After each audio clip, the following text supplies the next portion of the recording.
Ito ang Iran, isa sa mga pinakamatandang sibilisasyon sa mundo. Sa loob ng mahigit 500 years, nanatili ang Iran bilang isang kilalang bansa sa mapa ng mundo. Maraming makapangyarihang empire ang sumubok na sakupin o kontrolin ang lupaing ito. Mga Roman, mga Arab, mga Mongol, mga Turkish, mga Russian, ang British Empire, at sa modernong panahon, ang United States. Pero wala sa kanila ang nagtagumpay. At isang malaking dahilan dito ay ang geography nito. Matatagpuan ang Iran sa pagitan ng Asia, Europe, at Middle East. Parang koneksyon ito sa iba't ibang sibilisasyon at mahahalagang trade route.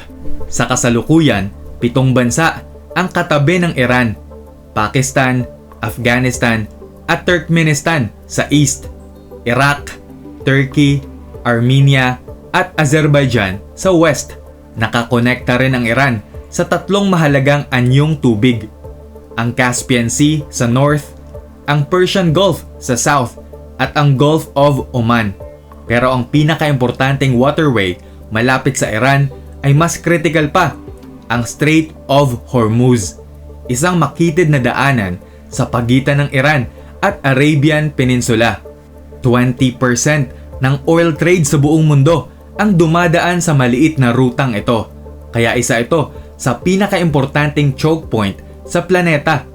Malapit sa strait na ito, kontrolado ng Iran ang 3 pinag-aagawang isla: Abu Musa, Greater Tund, at Lesser Tund. Kontrolado na ng Iran ang mga islang ito mula pa noong 1971, pero inaangkin pa rin ito ng United Arab Emirates o UAE. Kontrolado rin ng Iran ang Ashurade Island sa Caspian Sea. Matagal nang pinakamalakas na depensa ng Iran ang geography nito. Sa southwest ay naroon ang Zagros Mountains, isang napakalawak na hanay ng bundok na umaabot sa halos 1,500 kilometers mula Persian Gulf patawid ng western Iran hanggang sa bandang Turkey. Ang mga bundok na ito ay nagsisilbing matinding natural barrier. Mahihirapang tumawid dito ang kahit sinong invading army. Napatunayan ito ng kasaysayan noong Iran-Iraq War. Noong 1980, sinalakay ng Iraqi leader na si Saddam Hussein ang Iran. Akala niya mabilis lang ang magiging tagumpay niya. Simple ang plano niya: sakupin muna ang oil-rich na probinsya ng Khuzestan. Pagkatapos ay tuloy-tuloy na umabante papuntang capital na Tehran at pabagsakin ang gobyernong nabuo matapos ang Islamic Revolution noong 1979. Dating monarchy ang Iran na pinamumunuan ng Shah o Hari, pero noong 1979 pinatalsik ito ng Islamic Revolution at pinalitan ng Islamic Republic sa ilalim ni Ayatollah Khomeini. Niyanig ng Islamic Revolution ang buong Middle East. Maraming gobyerno ang natakot na baka kumalat ang revolutionary ideology ng Iran. Ang pangunahing dahilan ng digmaan ay ang kontrol sa Shatt al-Arab Waterway, isang napakahalagang oil shipping route para sa Iraq. May dati ng kasunduan ang Iran at Iraq na tinatawag na 1975 Algiers Agreement na nagtakda ng hangganan nila sa naturang waterway, pero kinansela ito ni Saddam Hussein at pagkatapos nito naglunsad siya ng full-scale invasion. Pero mabilis niyang natuklasan ang isang bagay: mas mahirap sa lakayan ang Iran kaysa sa inaasahan niya. Pinabagal ng Zagros Mountains ang pag-abante ng Iraq. Dahil sa terrain ng Iran, naging matagal at mabigat ang digmaan. Tumagal ang conflict ng 8 years at nagtapos ito ng walang pagbabago sa borders. Halos 1 milyong katao ang namatay o nasugatan sa digmaang ito. Napakalaki rin ng naging economic losses ng dalawang bansa. Tinatayang umabot ito sa mahigit $1 trillion. Pero nakaligtas ang Iran at malaking dahilan dito ang geography nito. Mga bundok sa west, ang Alborz Mountains sa north, at ang malalawak na disyerto sa gitna ng bansa. Hanggang ngayon, ang mga lugar na ito ay nagpapahirap sa kahit sinong gustong sumalakay sa Iran. Sa gitna ng Iran ay may dalawang napakalaking disyerto, ang Dasht-e Kavir at ang Dasht-e Lut. Ang Lut Desert ay isa sa mga pinakamainit na lugar na naitala sa mundo. Ayon sa satellite measurements, umabot sa halos 70 degrees Celsius ang surface temperature nito. Kung tatawirin ito ng isang malaking hukbo, magiging bangungot iyon sa logistics. Kahit pa may makatawid sa mga bundok at disyerto ng Iran, may isa pang malakas na lamang ang bansa, ang energy. Hawak ng Iran ang humigit kumulang 12% ng proven oil reserves ng mundo at nasa paligid ng 17% ng natural gas reserves ng mundo. Ibig sabihin, isa ito sa mga bansang may pinakamalalaking energy resources sa planeta. Mayroon ding mahigit 2,500 kilometers ng coastline ang Iran. Ang pinakamahalaga nitong port ay ang Bandar Abbas. Matatagpuan ito mga 70 kilometers lang mula sa Strait of Hormuz. Kung gugustuhin ng Iran na i-pressure ang global markets, ito ang pinakamalakas nitong geopolitical tool dahil kapag na-block o na-disrupt ang Hormuz, pwedeng manginig ang global economy. Pero hindi lang geography ang dahilan kung bakit malakas ang Iran ngayon. May kinalaman din ito sa strategy. Bago ang 1979, malapit nakakampi ng United States ang Iran. Nagbenta pa ang Amerika ng advanced fighter jets sa Iran. At may maayos ding relasyon noon ang Iran at Israel. Sa katunayan, ang Iran ang ikalawang Muslim majority country na kumilala sa Israel. Nangyari ang pagkilalang iyon noong 1950, pero nagbago ang lahat matapos ang Islamic Revolution. Naging leader si Ayatollah Ruhollah Khomeini noong 1979. Pinutol ng Iran ang diplomatic ties sa Israel.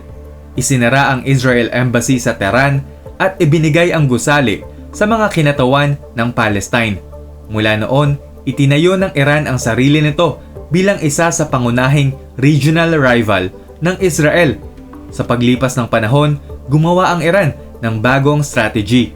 Sa halip na direktang makipagdigma sa mga kalaban nito, nagsimula itong magpalawak ng impluwensya sa pamamagitan ng regional allies, mga grupong kumukontra sa Israel o Western influence sa Middle East. Kabilang dito ang Hamas sa Gaza, ang Hezbollah sa Lebanon, ang Fateh Miyon Brigade sa Syria, ang Badr Organization sa Iraq, at ang Houthis sa Yemen. Sama-sama, madalas silang tawaging Axis of Resistance. Sa pamamagitan ng network na ito, kayang i-pressure ng Iran ang mga kalaban nito sa iba't ibang front nang hindi direktang pumapasok sa isang full-scale war. Pero noong 2025, may isang pambihirang pangyayari. Nagkaroon ng direct war ang Israel at Iran. Tumagal ang conflict ng 12 days. Nagsimula ito noong June 13, 2025. Nang maglunsad ang Israel ng malalaking airstrike laban sa military at nuclear facilities ng Iran. Tinamaan sa mga pag-atake ang mga nuclear sites at military infrastructure sa iba't ibang bahagi ng Iran. Maraming matataas na Iranian military leaders at nuclear scientists ang napatay sa mga strike na iyon. Gumante ang Iran sa pamamagitan ng sunod-sunod na ballistic missile attacks laban sa Israel. May mga missile na tumama malapit sa mahahalagang military at research facilities ng Israel. Mabilis na lumawak ang tensyon sa buong rehiyon. Pagkaraan ng ilang araw ng strike at counter-strike, pumasok din ang United States sa conflict. Inatake ng mga puwersang Amerikano ang Iranian nuclear facilities kagaya ng Fordow, Natanz at Esfahan. Bilang gante, nagpaputok ang Iran ng mga missiles patungo sa isang US base sa Qatar. Sa kabuuan, tumagal ang digmaan ng 12 days. Mahigit 1,000 katao ang napatay sa Iran at dose-dosena naman ang napatay sa Israel. Noong June 24, 2025, isang ceasefire ang inanunsyo at dito nagtapos ang tinawag na 12-day war. Pero binago ng digmaang ito ang buong rehiyon. Ipinakita nito na handa na ngayong direktang tamaan ng Israel at Iran ang isa't isa. At may isa pa itong pinatunayan, kahit nasa ilalim ng matinding military pressure, nakatayo pa rin ang Iran. Ang geography nito, ang missile capabilities nito, at ang regional alliances nito ang dahilan kung bakit napakadelikado ng isang full-scale invasion laban dito. Dahil ang digmaan laban sa Iran ay hindi mananatili sa loob lang ng Iran. Pwede itong kumalat sa buong Middle East sa pamamagitan ng Lebanon, Iraq, Syria at Yemen. Pwede nitong bantaan ang mga ruta ng langis sa buong mundo at guluhin ang global economy. Kaya hanggang ngayon, nananatiling isa ang Iran sa pinakamahirap na bansang sakupin sa mundo. Pinoprotektahan ito ng mga bundok at tinatakpan ng mga disyerto. Kinokontrol ng geography nito ang mahahalagang energy routes at ang mga regional alliance nito ay umaabot lampas sa sariling teritoryo. At dito na pumapasok ang tunay na panganib dahil ang digmaan laban sa Iran ay hindi na posibilidad lang nangyayari na ito ngayon. Ang tanong, hanggang saan ito lalawak at ilang bansa pa ang maaari nitong hilahin sa mas malaking giyera sa Middle East? Gaano kalaki ang epekto nito sa global economy? At dyan na nagtatapos ang ating kwentong kaalaman sa araw na ito. Huwag mong kalilimutang i-like ang ating Facebook page at mag-subscribe ka na rin sa ating YouTube channel. At laging isaisip na ang magandang bukas ay nag-uumpisa sa pagtuklas.